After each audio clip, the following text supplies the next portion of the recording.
It's Friday. He is Jalen Rose. I'm David Jacoby. We are Jalen Jacoby. What exactly is it that we do? We get the people! Yes.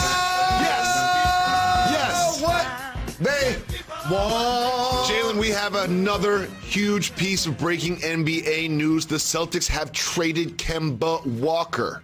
And you will not believe who they traded him for. But we start with Game 6 last night in Milwaukee. It wasn't just Giannis. It was Chris Middleton with a huge game lifting the Bucks. What do you think of Middleton's contribution? He's been dramatically improved playing at home versus on the road, so I wasn't surprised that he came out and had a big game. But I can't say that I knew that he would match his playoff career high. He was outstanding shot making. He was locked in, and he talked about when he's out there balling, he just think like he's playing at the park. You know what I mean? And effortlessly, ooh, that right there, that lean back, step back, like for players like us that don't have hops, that right there, dog, that looks vintage out there. And the thing is, he never got sped up. He never got sped up. And for people like me. Oh, look at those numbers, Jay. I told you, it's just those numbers. It's just, I can tell you how he play night and day, home on the road, right? And here's something I just want to put out on the table, you know, just for conversation's sake. Okay. I was a person, and rightfully so, that wanted to see Giannis go out there and accept the challenge on KD when he was going crazy. Are we going to say that about KD? When Middleton's going crazy? Oh! I'm just saying, because this is what I do for a living. See, this is what I do. Oh, so the story was Giannis didn't cover KD, and now the story is KD didn't cover Chris Middleton. Well, it's not the story. I'm just saying, like, we got to be fair. If that's what we're going to do, I put it out on the table about Giannis needing to guard KD. So it just needs to be set into the atmosphere for fairness. Something else that was said into the atmosphere was Giannis is taking too many jump shots. Giannis is settling too much. Guess what happened last night? Not that. Correct. Not that. Correct. Not that. Jacoby, you will appreciate this. Oh, okay. Giannis, is Saturday. The park is filled. The wind is blowing. Basket or foul. Double no jumpers. Rims. Double rims. No Double jumpers. rims. No jumpers. I show up at a gym. I show up at a park and I see double rims, no jumpers. No jumpers. No, I am not shooting a jumper, right? That's how he has to play, with the level of force. And then when they get stops or steals and he gets in broken floor situations, and you can get into him in 4-on-3s, in 3-on-2s, rim run situations where he can get duck-ins. That's where I want to see him be dominant. You were not alone in challenging Giannis to cover Kevin Durant. And do you know what Giannis did last night? Covered Kevin Durant. It was obvious out there for everyone to see. However, I think he does deserve a salute for taking the challenge, covering KD. And KD was very different in Game 6 than he was in Game 5. Well, KD had a historic game the time before. And that's what I was trying to say to you. I was like, if he can duplicate that, then yes, they'll close it out. If he can't duplicate that, I said I was taking the Bucks plus 10. It's hard to duplicate 49 and 17 and 10. It's never been done. It's never been done. He was the first person to do it. And so it was the fourth quarter to me as it related to them doing a great job of doing a team effort of slowing down slowing down KD. And how about this? PJ Tucker had a plus 30. Wow. PJ Tucker. We're going to talk about these headliners, and rightfully so. We're going to talk about Giannis. We're going to talk about KD. We're going to get to Harden. Of course, they're playing without Kyrie. But PJ Tucker has been a revelation for this team. And so the way Middleton has been played offensively, that's what Tucker brought to the core of the team defensively. And lastly, Drew Holiday got over 20. They needed those buckets. If I'm the Bucks, I'm concerned. Can I tell you why I'm concerned if I'm the Bucks?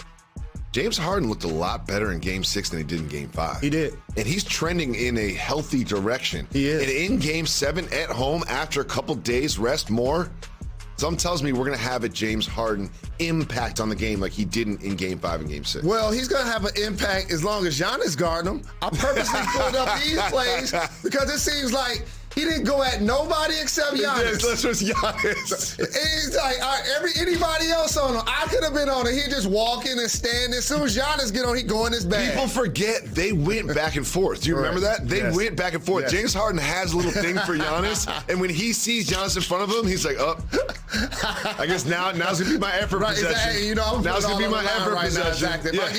If I get hurt breaking him down, then so be it. Fine. But I ain't gonna get hurt breaking down somebody else. Well, we will be breaking down Game 7, but we have some other big news to get to, and that is Kemba Walker is no longer with the Boston Celtics. He has been traded for Al Horford, who is returning to the Celtics after literally not playing for the Thunder. Jalen, what does this move tell you about the Celtics strategy moving forward? Well, before we talk about the Celtics strategy, I'm going to acknowledge the Oklahoma City Thunder strategy, who have been the best feeder system the NBA has had to offer for the past handful of years. However, they have 36 draft picks over these next 7 or 8 drafts, 18 in the first and 18 in the second. They have a chance to truly rebuild their roster. And you and I both love Shai Gilgeous-Alexander. Love this him. is just really about a future move for them. For Celtics, it was getting off of Kemba's salary. Yeah. And it was getting him off the ball. That's really all this move was about. Al Horford, when the Celtics were at their best like a handful of years ago when Isaiah Thomas was their leading scorer, Al Horford led the team in assists. And also he's going to bring you some quality leadership in the locker room. So I like this move for the Boston Celtics. This, to me, isn't about what happens on the basketball court. This is about what happens on the spreadsheet. This is about contracts and movement and then getting off of Horford's deal eventually quicker than you can get off Kemba's.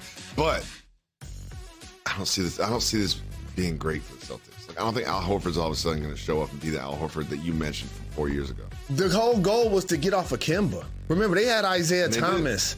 They had Kyrie Irving. When Kyrie does not decide to stay, they went in scramble mode. They sure did. And so instead of it being a big 3 in Boston, it's a big 3 with the Nets.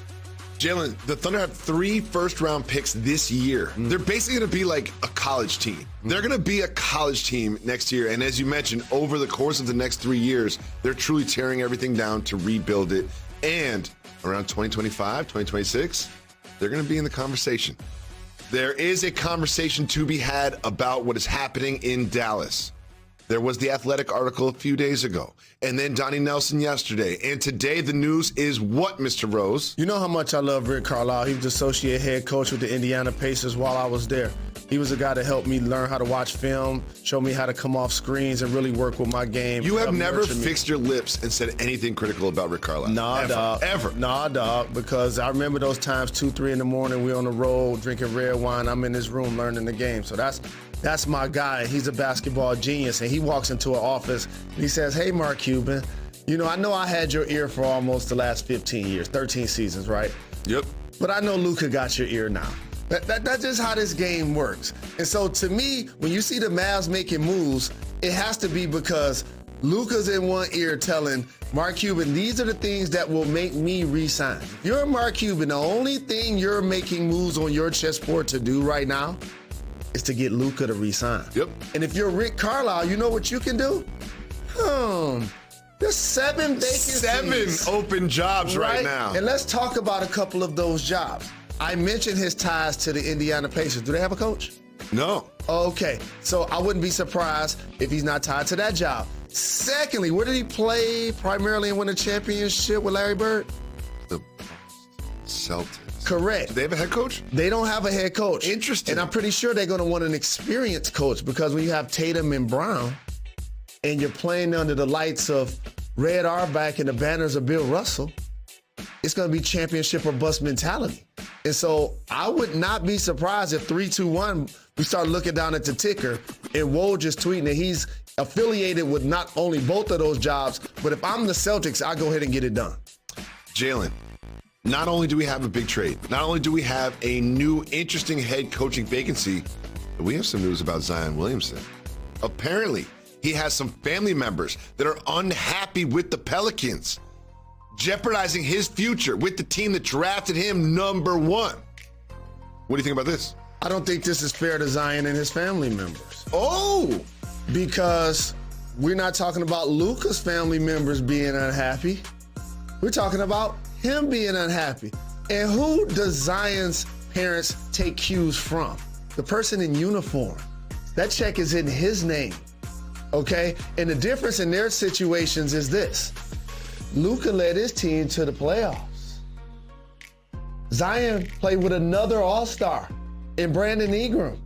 They ain't make the playoffs. Ja Morant played almost the entire year without Jaren Jackson Jr. They made the playoffs in the West.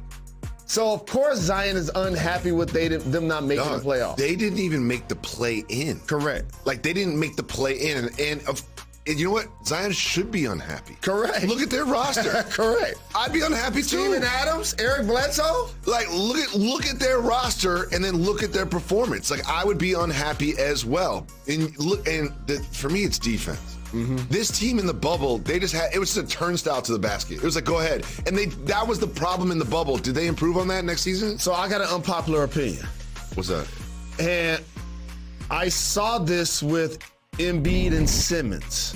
I'm just gonna put this out there. I wish Zion and Ingram were more compatible, offensively and defensively. Let me tell you why. The last 5 minutes of the game, Zion's either gonna be your biggest or your second biggest guy out there. You know what he isn't? A defender in the paint at the rim. Ooh. And you know what Brandon Ingram isn't? Physical. He's a thin player. He's just a thin guy. And so now when these 4s and 5s in the West come barreling in town, and all of these guards with all these dribble, drive, handoff, and give and go actions, that's why they get scored on. And so it's going to be interesting for me to see when it's time to close the game and they're really trying to take it to a building around Zion. Who's going to be the other guy out there with them up front? Because now Ingram is going to basically be your 3, right? And you know I love Steven Adams, but it ain't him. No, not going to be able to do it. I love Steven Adams, but it ain't him. They need a guy. They need like a Jaren Jackson Jr. type player. Ooh. You know what I'm saying? Yep. And I'll give you another one. Like they probably don't want to pay him now, but like a John Collins type player. So when you watch John Collins play, right? Most people don't realize what he does is unique. Because when I watch it, I was like, it's something unique about what I'm seeing with this dude. He's one of like 3 players in the last 25 years of the NBA. The last 25 years of the NBA to make 63s and have 60 dunks. Interesting. Sean Marion and Anthony Davis, the other 2. Interesting. Okay, so to me, that's what they're going to have to figure. What else happens up front? And then finally, what happens with Lonzo Ball? He's gone. He's a $20 million player now. Once he improved his jump shot, he's gone. Exactly. So now you're not only looking for something on the interior, you're looking for somebody to run a PG. You know whose name we didn't say very much on this show? Eric Bledsoe. No. Didn't say his name too often. No. Said Drew Holiday's name a lot. No. Didn't say his name very much. 2 names we will say coming up. 2 stars with their backs against the wall. Joel Embiid facing elimination. Donovan Mitchell facing elimination. We'll get you ready for those games right after this. Stay tuned. You're watching Jalen and Jacoby. We start with the Jazz facing elimination against the Clippers. Mm-hmm. What do you... we got when Jalen puts his fingers to the head, that means Rostradamus is here. Yes. Rostradamus, what's happening? And this is a big night for the Utah Jazz and the Philadelphia 76ers. Yep. Both of these teams just so happen to be the number 1 seeds in their conference. That's a great point. And for the Utah Jazz, if you lose back-to-back games to the Clippers, knowing Kawhi Leonard's not going to play in either one of those games, that's a buzzkill. They had the best record in the NBA. And they broke the record for average 3s made in a basketball game. They got the Defensive Player of the Year in Rudy Gobert. Yep. The 6th Man of the Year in Jordan Clarkson. Yep. And a superstar in Spider Mitchell. Whoa, you don't use that word very often. I know. Are we really putting superstar on Spider Mitchell now? I got you, dog. Like Uncle Paramore said, when I tell you the chicken lay eggs, get the skillet hot. I'm telling you, dog. He just banged up. He banged up. You see him out there limping? He's hobbled. Yeah, he out there. What's the word? Gimpy. You know what I'm saying? Right? And they're missing Mike Conley. This is the second postseason in a row he's had to carry this load because Mike Conley isn't available. It seems also. like every game we're wondering if Mike Conley's going to be available, and every game he isn't. This is a huge night for the Utah Jazz. We need to see Game 7 in this one. You can't have the number 1 seed, have the best player of the team that you're facing go down. It's not like James Harden, maybe he'll play, maybe he won't. Kawhi's like, I'm done. I'm gone. Correct. And you have to win this game. You soul searching if you lose to a Clippers team and you know Kawhi Leonard ain't going to play. And they're going back to L.A., but here's their problem. Morris has been balling. Yes, he has. Reggie Jackson. Yes, he has. Been balling. Yes. And you know what? Role players play better at home. So if they're able to mirror anything they did in the previous game, it's going to be lights out for the Jazz. I know that you've paid attention to Reggie Jackson's career because he at one point wore the red and blue of the Pistons. This is Reggie Jackson saying, this is who I've been the whole entire time. I just didn't get the opportunity. I got to tell you, he's been saying that ever since he was in Oklahoma City. He's like, this is who I am. You see my Detroit Pistons computer. So is Reggie Jackson. So is Luke Kennard. How about both Morris twins? We're also Detroit Pistons. You know who drafted Chris Middleton in the second round? Detroit Pistons. Yes, sir. They're all playing really well, not in a Pistons uniform.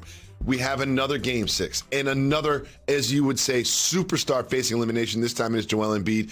We have been critical of him for being fatigued in the fourth quarter of playoff games for years now. Will he get over that hump tonight?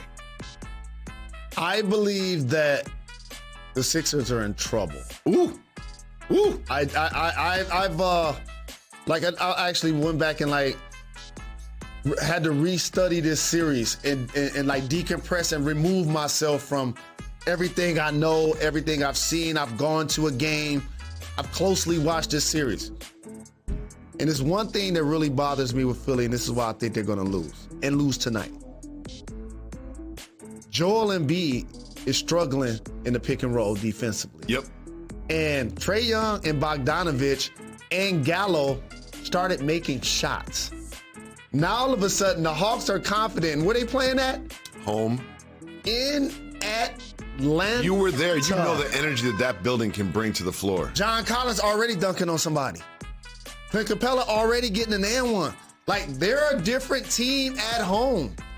And the Atlanta Hawks, who outplayed expectations, the only team in the playoffs that's using their second coach on the season, are in pole position to get this done. And when Ben Simmons can't make free throws or shots outside of the paint, and Joel Embiid is fatigued in the second half, how can I pick that team to win on the road? You know what I don't like? I don't like it when the second in line for MVP is being hunted on offense. Like, they're like, oh, Joel Embiid? Like, oh, come here. Bring Embiid into the action. This is the MVP. Come on, man. Move your feet. And he gets tired. Jalen, Devin Booker has reached out to know that the players on the Suns have seen the fan incident in the arena with the famous Suns and 4 guy. Now, Devin Booker's kind of reached out on social media. When you guys see the clip, what's the conversation amongst the Suns? See the clip? We saw it live. See the clip. I mean, we was breaking out of a timeout late in the fourth quarter of game 3, and I felt like somebody said, what the heck is going on? Everybody looked up behind us, and there was a big brawl going on, and we were watching it. We were just watching it live. It was like, and then some of the guys tried to get some of the other guys just to lock in, finish the game, but we were up big, and we felt like we had the game, so we were watching the fight. But it was after we saw the film and saw what was going on, we saw the Suns fans say Suns and 4. We thought it was crazy. We thought it was pretty cool, and we just all laughed about it. But we saw it live, though. We didn't see the video. We saw it live. You always get exclusive content when you listen to the Jalen Jacoby podcast. Thank you for watching on TV, but make sure you listen every single day to the Jalen Jacoby podcast. Jalen, not only did the Suns and 4 guy go viral, Devin Booker reached out. He's getting tickets to the Western Conference Finals. You know what? That's not enough. Put him on the team. Make him an assistant coach. Something. I just like the fact that the Suns are being embraced for having an amazing season. They've made it to the conference finals. And anytime you can beat the defending champions, the Lakers without Anthony Davis, they still got LeBron James. Yeah, the Nuggets were without Jamal Murray. They still got the Joker.